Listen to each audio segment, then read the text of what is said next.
What do you got for us, Devin? Hey guys, we always talk about the team, like who they're gonna trade, what prospects they're gonna get. I had a fun question. Obviously it's probably not gonna happen, but what do you guys think if the Marlins were buyers at the deadline? What could they get for for Joe Mack or Who are they going to like a buy? Noble Meyer? Who are they going to buy? Who would they buy? I'm thinking third base. Third base, if you could improve upon Norby, that's All where I right, so would they're try going to to find. abandon rebuild. All right, go ahead. Carver, you Sorry, didn't understand his No. question. He said if they somehow ended up becoming buyers. they're Yeah, it's not going to be hypothetical, buyers, but I'll man. let him go. It's I'll a let him fun go. Go ahead. hypothetical, Carver. Come It's on, we not, can't but be always let's go. trading Let's away, go. Let's go. guys. But Let's hold try to on. get Let's go. somebody. Nate, you haven't been on. Oh shit, he just left. Never mind.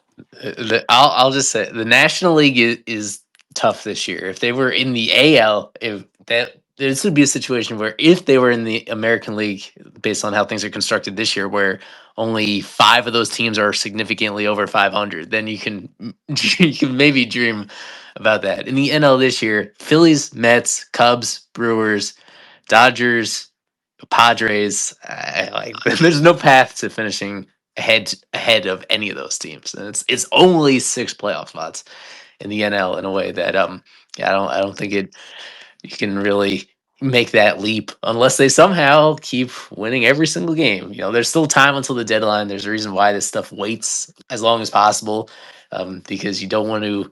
That's why you play the games. But I will mention. I think I'm going to do an article on this maybe on Monday, is how similar their performance to this point has been to last year's Detroit Tigers. And the thing is, the Tigers did not buy at the deadline last year. They were sellers at the deadline last year. To compare, do I have this right? So the Marlins at this halfway mark are one game back of where the Tigers were at this exact same point last year. But the Tigers didn't buy. They were sellers at the deadline, very famously. They moved their big rental trade chip for prospects. I think they made at least one other smaller trade to subtract from their big league team, and they somehow go on that amazing run to not only make the postseason but even to win a series and get to a winner take all game at the end of the ALDS as well. They came close to winning two postseason series, so that is the most optimistic comp. But even that one, they weren't bold enough to actually to trade more prospects to amp up. The comp is there because something I just mentioned earlier is that there's so many guys that are pre-arbitration eligible where the Marlins the question is like it's not about if they're going to be sellers. It's just about who they sell, and they're in a position where a lot of these guys they have that are performing well are just so far away from free agency. It just doesn't make sense to sell them, even if they have a lot of prospect value right now.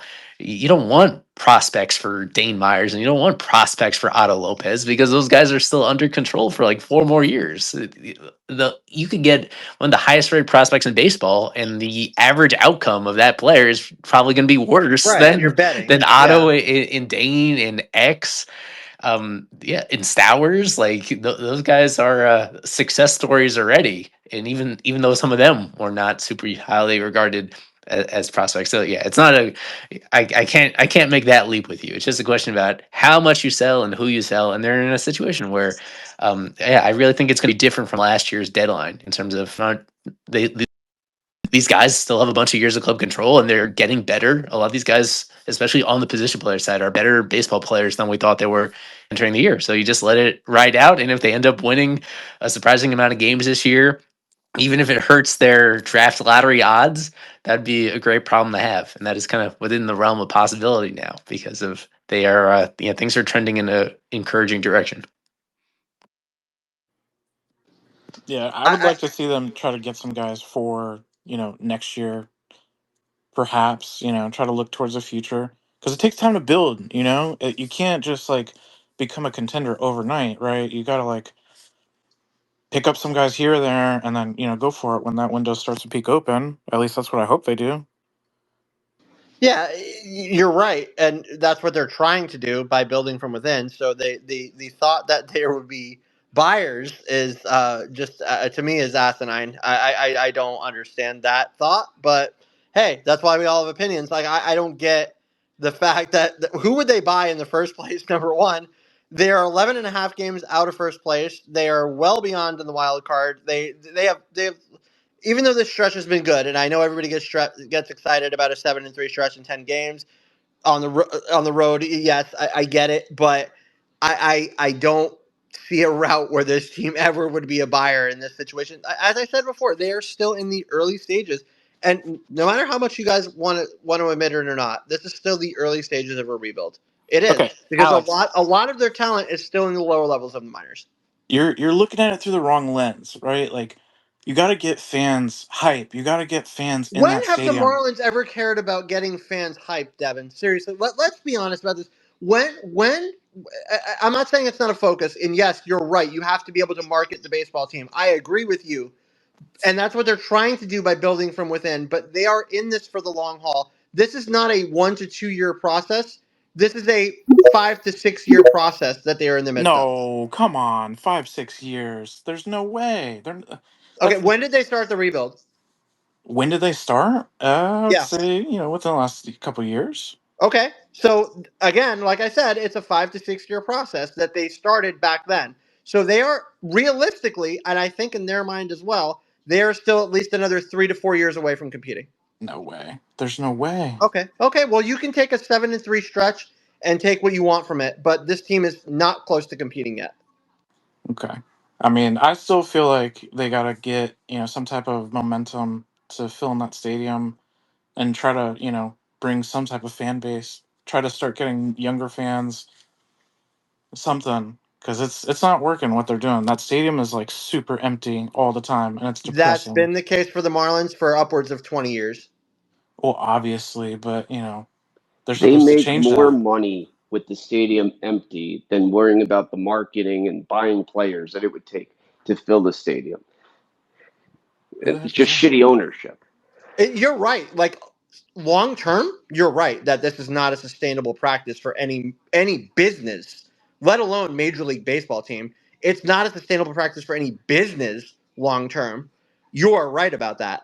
But And the plan that they have here is to make this team competitive over the long term. And it is still, I would say, in my opinion, it is still the long term, multiple years until this team is competitive again.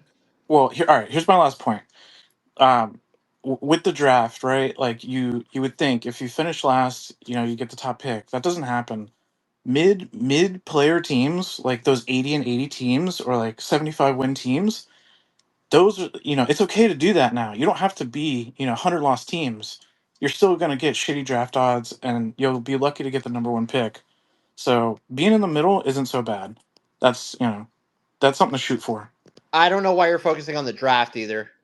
That's not really a focus. Yes, the Marlins do need to do better in the draft than they have done in very many recent drafts. I would encourage you to listen to what we just did and what Eli, Kevin, and Isaac just did with Frankie Pilieri in terms of his draft strategy, in terms of what is going to go on and what he plans to do in the upcoming draft.